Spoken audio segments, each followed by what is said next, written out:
Hey, what's up, Good Life? Thanks for joining me for today's 128 moment. In our Good Life Journal Bible reading plan today, we're in Acts 17, where Paul and Silas are sharing the good news in Thessalonica. And as they share the good news, people convert, and it makes the rest of the city upset, and people start a riot, and they start dragging Paul and Silas away, saying, "These are the men who are turning the world upside down."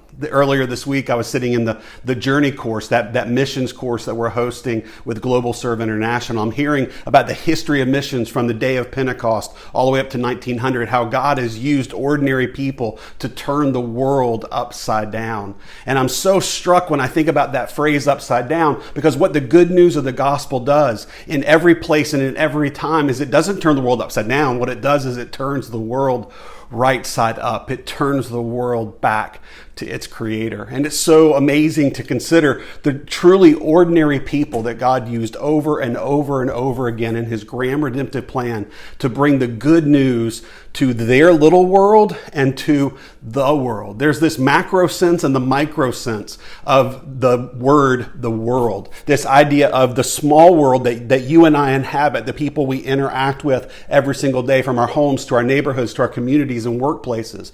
But then there's this larger sense of taking the good news to the nations, of making sure that God's glory and the good news are known across the world. So there's this big sense of the world, and then there's this really small sense of the world. And God is calling you and I to be a people who turn our world upside down, whether that's on a small scale, right where we live, right with our neighbors, but also on a large scale where we're reaching out and joining in God's work to make sure that the good news is known by all people and all tongues and all tribes and all nations. It's so exciting to consider that story that's being told in Acts 17 of Paul and Silas bringing the good news to the people of Thessalonica is really just like what we're supposed to be doing today. Those aren't different callings that they had.